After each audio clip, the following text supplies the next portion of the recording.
Hello everyone. आज की इस वीडियो में हम डिस्कस करेंगे Himachal Pradesh staff selection commission Hamirpur की तरफ से जो वेरियस एग्ज़ाम कंडक्ट किए जा रहे हैं उनके पॉइंट ऑफ व्यू से कुछ इंपॉर्टेंट क्वेश्चन आज हम डिस्कस करेंगे। जो हिस्ट्री, जियोग्राफी, पॉलिटी और हिंदी और इंग्लिश के कुछ इंपॉर्टेंट क्वेश्चंस होंगे जो प्रीवियस HPSSC हमीरपुर के एग्ज़ाम में ये क्वेश्चंस पूछे गए थे। तो फ्रेंड्स, ये जितने भी क्वेश्चंस के मैं आपको आंसर बताऊँगा वो फाइनल आंसर की के अकॉर्डिंग ही बताऊँगा। तो आपने इन क्वेश्चंस के शॉर्ट फॉर्म में नोट्स जरूर बना लेने हैं क्योंकि ये आपको रिवीजन के टाइम काफ़ी हेल्पफुल साबित होंगे। तो फ्रेंड्स, वीडियो को शुरू करते हैं। तो पहले प्रश्न में बोला गया कि सिंधु घाटी स्थल कौन सा है which is a Indus valley site. तो सिंधु घाटी का स्थल बताना है आपने। क्वेश्चन नंबर 144 का जो राइट आंसर है वो आपका ऑप्शन नंबर डी है। ये सभी जो है ऑल ऑफ दीज जो हैं आलमगीरपुर, रोपड़ और बानावली जो है, ये तीनों जो हैं वो सिंधु घाटी के स्थल हैं। तो ऑप्शन डी इस क्वेश्चन का करेक्ट आंसर है। अगर आपको पता होगा कि आलमगीरपुर जो है, आलमगीरपुर की जो खोज थी वो 1958 में यज्ञदत्त शर्मा ने की थी। ये आपने याद रखना है। आलमगीरपुर की खोज जो की थी वो 1958 में यज्ञदत्त शर्मा ने की थी और ये उत्तर प्रदेश के मेरठ में हिंडन नदी के किनारे स्थित है। कहाँ पर है ये? आलमगीरपुर जो है वो आपका उत्तर प्रदेश के मेरठ में हिंडन नदी के किनारे स्थित है। और उसके बाद बात करते हैं हम रोपड़ की। रोपड़ की जो खोज की थी वो ये सतलुज के किनारे पंजाब में स्थित है और इसकी खोज भी 1953-56 में यज्ञदत्त शर्मा ने की थी। ये भी आपने याद रखना है। आलमगीरपुर और रोपड़ की जो खोज थी वो यज्ञदत्त शर्मा ने की थी। उसके बाद बानावली जो है, ये भी इम्पोर्टेंट है। बानावली की जो खोज थी वो 1974 में रविंद्र बिष्ट ने की थी। किसने की थी? बानावली की जो खोज थी वो 1974 में रविंद्र बिष्ट ने की थी। ये रंगोई सरस्वती नदी के किनारे हरियाणा के हिसार ज़िले में स्थित है। काफ़ी इंपॉर्टेंट क्वेश्चन है। इससे क्वेश्चन ये डिराइव होता है कि बानावली की खोज किसने की थी? ये रविंद्र बिष्ट ने 1974 में की थी और ये रंगोई सरस्वती नदी के किनारे हरियाणा के हिसार ज़िले में ये स्थित है। तो ऑप्शन नंबर डी इस क्वेश्चन का करेक्ट आंसर हो जाएगा। ये तीनों जो हैं आलमगीरपुर, रोपड़ और बानावली जो हैं वो आपके सिंधु घाटी के स्थल हैं। ऑप्शन डी इस क्वेश्चन का राइट आंसर है। अगला प्रश्न है, इसमें बोला गया कि हीनयान और महायान किस धर्म से संबंधित है? Hinayana and Mahayana belongs to which religion. तो हीनयान और महायान जो है वो आपके बौद्ध धर्म से संबंधित है। ऑप्शन नंबर डी इस क्वेश्चन का करेक्ट आंसर है। आपको पता होगा कि जो चतुर्थ बौद्ध संगति में क्या हुआ था? चतुर्थ बौद्ध संगति में बौद्ध धर्म जो था वो हीनयान और महायान धर्मों में विभक्त हो गया था। क्या हो गया था? विभक्त हो गया था, अलग हो गया था। आपको पता होगा हीनयान का मतलब होता है पुराना और महायान का था मतलब नया धर्मों में ये विभक्त हो गया था। कब? ये चतुर्थ बौद्ध संगति में बौद्ध धर्म जो था वो हीनयान और महायान में विभक्त हो गया था। ऑप्शन नंबर डी इस क्वेश्चन का राइट आंसर है। अगला प्रश्न है, लोधी राजवंश के संस्थापक कौन थे? फाउंडर ऑफ लोधी बोला गया कि founder of Lodhi dynasty was. तो लोधी राजवंश के संस्थापक कौन थे? ये भी आपने याद रखना है। ये बहलोल लोधी जो थे वो आपके लोधी वंश के संस्थापक थे। ऑप्शन नंबर ए इस क्वेश्चन का करेक्ट आंसर है। ये प्रथम अफगान वंश था। ये लोधी वंश जो था वो आपका प्रथम अफगान वंश था। बहलोल लोधी ने लोधी वंश की स्थापना की थी। अगर आपसे पूछा जाए कि इसका लोधी वंश का जो अंतिम शासक था वो कौन था, तो लोधी वंश का जो अंतिम शासक था वो आपका इब्राहिम लोधी जो था वो आपका लोधी वंश का अंतिम शासक था और इसके जो संस्थापक थे वो बहलोल लोधी थे। बहलोल लोधी थे। ऑप्शन नंबर ए इस क्वेश्चन का राइट आंसर है और अंतिम शासक जो थे वो इब्राहिम लोधी थे। अगला प्रश्न है, इसमें बोला गया कि अष्टप्रधान का संबंध निम्नलिखित में से किसके प्रशासन से था? Ashtapradhan was related to the administration of which of the following. ये काफ़ी इंपॉर्टेंट क्वेश्चन है। अष्टप्रधान का जो संबंध था वो आपका शिवाजी के प्रशासन से था। किसके? शिवाजी के प्रशासन से था। ऑप्शन नंबर सी इस क्वेश्चन का करेक्ट आंसर होगा। यानी कि अष्टप्रधान का मतलब क्या होता है? ये आपका ये 8 प्रमुख मंत्री क्या थे? ये 8 प्रमुख मंत्री जो थे उसका जो संबंध था वो शिवाजी के प्रशासन से था। आपको पता होगा शिवाजी का जन्म कब हुआ था? ये 1627 में हुआ था। कब? 1627 में शिवाजी का जन्म हुआ था। और आपसे एग्जाम में पूछ सकते हैं कि उनके पिता का नाम क्या था। तो शिवाजी के पिता का नाम शाहजी भोंसले था और माता का नाम जीजाबाई था। ये भी आपने नोट कर लेना है। काफ़ी इंपॉर्टेंट क्वेश्चन है, कभी एग्जाम में पूछ लेते हैं। तो अष्टप्रधान का जो संबंध था वो आपका शिवाजी के प्रशासन से था। 1627 में शिवाजी का जन्म हुआ था। पिता का नाम शाहजी भोंसले और माता का नाम जीजाबाई था।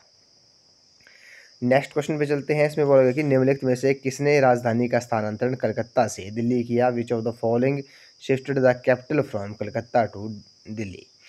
तो लॉर्ड हॉर्डिंग जो है इस क्वेश्चन का करेक्ट आंसर है। ऑप्शन नंबर बी इस क्वेश्चन का राइट आंसर है। इसने राजधानी का जो स्थानांतरण था वो कलकत्ता से दिल्ली किया था। अगला प्रश्न है, अमृत बाजार पत्रिका कृति थी। अमृत बाजार पत्रिका वाज ए वर्क ऑफ। तो क्वेश्चन नंबर 149 का जो राइट आंसर है वो आपका ऑप्शन नंबर सी है, बोथ ए एंड बी। ये शिशिर कुमार घोष और मोतीलाल घोष जो है ये अमृत बाजार जो थी इनकी कृति थी। ऑप्शन नंबर सी इस क्वेश्चन का राइट आंसर है। नेक्स्ट क्वेश्चन पे चलते हैं। इसमें बोल कि मृदगम किस प्रकार का संगीत वाद्य है? Mridangam is which type of musical instrument? तो ये ताल वाद्य है। ऑप्शन नंबर सी इस क्वेश्चन का राइट आंसर है। ये आपने नोट कर लेना है। अगला प्रश्न है, कौन सा ग्रह जो है वो आपका सर्वाधिक घन है? Which is the densest planet? तो सर्वाधिक घन ग्रह कौन सा है जो घन है, डेंस्ट है? ये आपका पृथ्वी जो है इस क्वेश्चन का राइट आंसर है। ऑप्शन नंबर बी इस क्वेश्चन का करेक्ट आंसर है।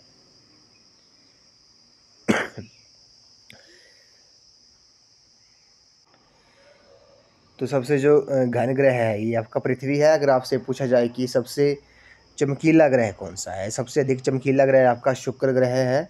और लाल ग्रह किसे कहते हैं? ये मंगल को कहते हैं। और सबसे भारी ग्रह जो है, सबसे अधिक भारी ग्रह ये आपका बृहस्पति है। और बृहस्पति जो है सबसे अधिक भारी ग्रह है। और सबसे अधिक उपग्रह वाला ग्रह जो है वो भी आपका बृहस्पति है। तो इस क्वेश्चन का जो करेक्ट आंसर हो जाएगा वो आपका ऑप्शन नंबर बी है। पृथ्वी जो है वो आपका सर्वाधिक घन ग्रह है, डेंस प्लैनेट है ये। और पृथ्वी को आपको पता होगा कि नीला ग्रह भी कहते हैं। तो ऑप्शन नंबर बी इस क्वेश्चन का राइट आंसर है। नेक्स्ट क्वेश्चन पे चलते हैं। इसमें बोला गया कि वायुमंडल की निम्नतम परत कौन सी है? Which is the lower most layer of the atmosphere? ये इंपॉर्टेंट क्वेश्चन है। तो वायुमंडल की सबसे निचली परत है वो आपकी क्षोभ मंडल है, ट्रोपोस्फेयर जो है वो आपका इस क्वेश्चन का राइट आंसर है। उसके बाद जो आती है, उसके बाद आपकी समताप मंडल आती है दूसरे नंबर पर। उसके बाद मध्य मंडल आता है। और उसके बाद आयन मंडल आता है उसके बाद। और लास्ट में आता है आपका एक्सोस्फीयर यानी कि बाह्य मंडल। तो ऑप्शन नंबर ए इस क्वेश्चन का राइट आंसर है। क्षोभ मंडल जो है, ट्रोपोस्फेयर जो है वो आपकी वायुमंडल की सबसे निचली परत है। लोअर मोस्ट लेयर है ये एटमॉस्फेयर की। तो ऑप्शन नंबर ए इस क्वेश्चन का राइट आंसर है। और जो समताप मंडल है, स्ट्रेटोस्फेयर में जो है, ये भी आपने याद रखना है। इस परत के निचले भाग में जो तापमान होता है, टेम्परेचर होता है वो स्थिर रहता है, इसलिए इसे समताप मंडल कहते हैं। ये मौसम संबंधी घटनाओं से मुक्त है। ये आपने याद रखना है, ये मौसम संबंधी घटनाओं से मुक्त है, इसलिए वायुयान की उड़ान के लिए आदर्श परत है।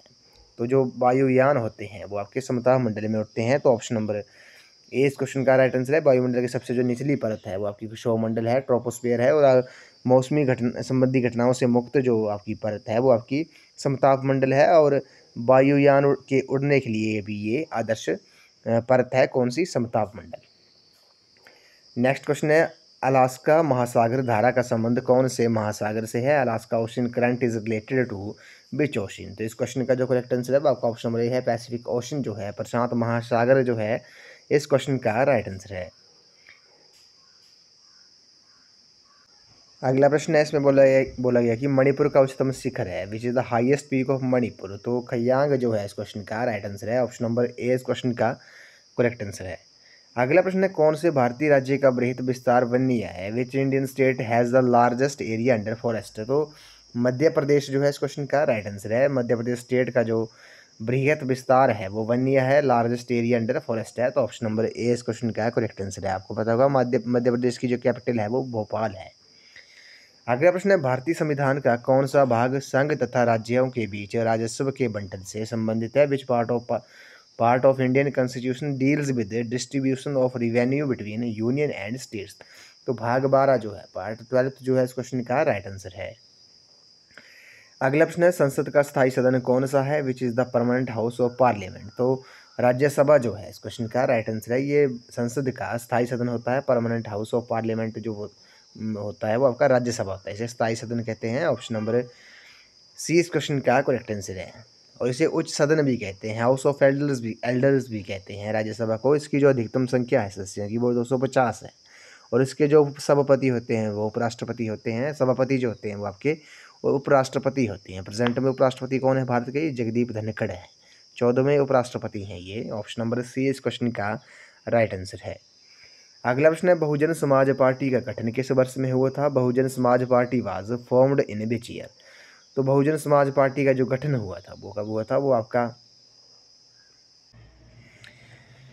अगला प्रश्न है, बहुजन समाज पार्टी का गठन किस वर्ष हुआ था? Bahujan Samaj party was formed in which year? तो ये 1984 में इसका गठन हुआ था। ऑप्शन नंबर बी इस क्वेश्चन का राइट आंसर है। बहुजन समाज पार्टी का जो गठन था, फॉर्म्ड हुई थी, ये 1984 में हुई थी। अगला प्रश्न है 159 क्वेश्चन पे चलते हैं। इसमें बोलेगा कि गुलाबी क्रांति संबंधित है, pink revolution is related to. तो गुलाबी क्रांति का जो संबंध है वो आपका प्याज उत्पादन और झींगा उत्पादन दोनों से है। तो ऑप्शन नंबर सी इस क्वेश्चन का राइट आंसर है। Pink revolution is related to onion production and prawn production. Option number C इस क्वेश्चन का राइट आंसर है। बोथ ए और बी जो है इस क्वेश्चन का राइट आंसर है। नेक्स्ट क्वेश्चन पे चलते हैं, density of water is maximum at. तो जल का घनत्व जो होता है वो कितने डिग्री पर अधिकतम होता है? ये भी इंपॉर्टेंट क्वेश्चन है। क्वेश्चन नंबर 160 का जो राइट आंसर है वो आपका ऑप्शन नंबर बी है। 4 डिग्री सेल्सियस पर जल का जो घनत्व होता है वो सबसे ज़्यादा होता है। तो ऑप्शन बी इस क्वेश्चन का राइट आंसर है। क्वेश्चन नंबर 161 पे चलते हैं। इसमें बोला गया कि brass is an alloy of. तो पीतल सम्मिश्रण है। तो ब्रास किसका अलॉय है? क्वेश्चन नंबर 161 का जो राइट आंसर है वो आपका ऑप्शन नंबर ए है, तांबा और जस्ता। ये जो ब्रास जो है वो आपका कॉपर और जिंक का अलॉय है। तो ऑप्शन नंबर ए इस क्वेश्चन का राइट आंसर है। तो फ्रेंड्स, मैं आपको बार बार बोल रहा हूँ कि इन क्वेश्चंस के मैं जितने भी आंसर बता रहा हूँ वो फाइनल आंसर की के अकॉर्डिंग ही बता रहा हूँ। तो आपने इन क्वेश्चंस के शॉर्ट फॉर्म में नोट्स ज़रूर बना ले हैं, क्योंकि आपको रिवीजन के टाइम काफ़ी हेल्पफुल साबित होंगे। नेक्स्ट क्वेश्चन में चलते हैं। इसमें बोला गया कि निम्नलिखित में से किसके कारण रेविज होता है? Ravages is caused by which of the following? Question number 162 का जो राइट आंसर है वो आपका ऑप्शन नंबर डी है। ये बारिश की वजह से होता है। ऑप्शन डी इस क्वेश्चन का राइट आंसर है। Ravages is caused by virus. Option number D इस क्वेश्चन का राइट आंसर है। अगले जो क्वेश्चन है ये इंग्लिश के क्वेश्चन है। इसमें बोला गया कि एंटोनिम ऑफ डिविलेटिंग।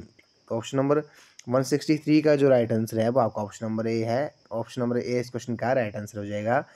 डिवाइलेटिंग का जो एंटोनिम होगा वो आपका स्ट्रेंथनिंग होगा। ऑप्शन नंबर ए इस क्वेश्चन का राइट आंसर है। अगला प्रश्न है, one word substitution for food which agrees with one's taste is. तो वन वर्ड सब्स्टिट्यूशन बताना है। क्वेश्चन नंबर 164 का जो राइट आंसर है वो आपका ऑप्शन नंबर बी है। ऑप्शन नंबर बी इस क्वेश्चन का राइट आंसर होगा।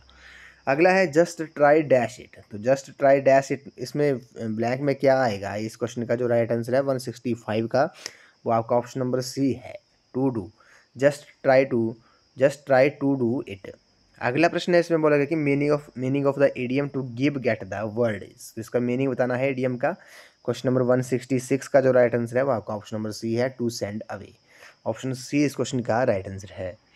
अगले जो क्वेश्चन है ये हिंदी लैंग्वेज के क्वेश्चन है। इसमें बोलेंगे शुद्ध शब्द का हमने चयन करना है। तो शुद्ध शब्द कौन सा होगा? साहित्यिक का जो शुद्ध रूप होगा वो आपका ऑप्शन नंबर बी होगा। उसी तरह प्रारंभ का संधि विच्छेद बताना है। प्रारंभ का संधि विच्छेद क्या होगा? क्वेश्चन नंबर 168 का जो राइट आंसर है वो आपका ऑप्शन नंबर ए है। प्र प्लस आरंभ जो है वो आपका प्रारंभ का संधि विच्छेद है।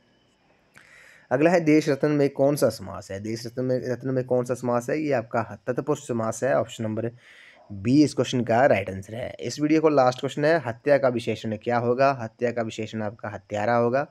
ऑप्शन नंबर सी इस क्वेश्चन का राइट आंसर है। तो फ्रेंड्स, आज की वीडियो में बस इतना ही। आज हमने HPSSC हमीरपुर के जो प्रीवियस एग्ज़ाम कंडक्ट किए गए थे उसमें जो पॉलिटी, जियोग्राफी और हिंदी, इंग्लिश और जियोग्राफी के जो क्वेश्चंस पूछे गए थे, हिस्ट्री के जो क्वेश्चन पूछे गए थे, आज हमने इन क्वेश्चंस को इस वीडियो में डिस्कस किया। और मैंने ये जितने भी आंसर आपको बताए वो फाइनल आंसर की के अकॉर्डिंग ही बताए हैं। तो आपने इन क्वेश्चंस के नोट्स जरूर बना लेने हैं शॉर्ट फॉर्म में। ये आपको रिवीजन के टाइम काफ़ी हेल्पफुल साबित होंगे। तो फ्रेंड्स, आई होप आपको वीडियो पसंद आई होगी। तो वीडियो को लाइक, शेयर एंड सब्सक्राइब जरूर कर दें। तो आज की वीडियो में बस इतना ही। तो थैंक यू फ्रेंड्स।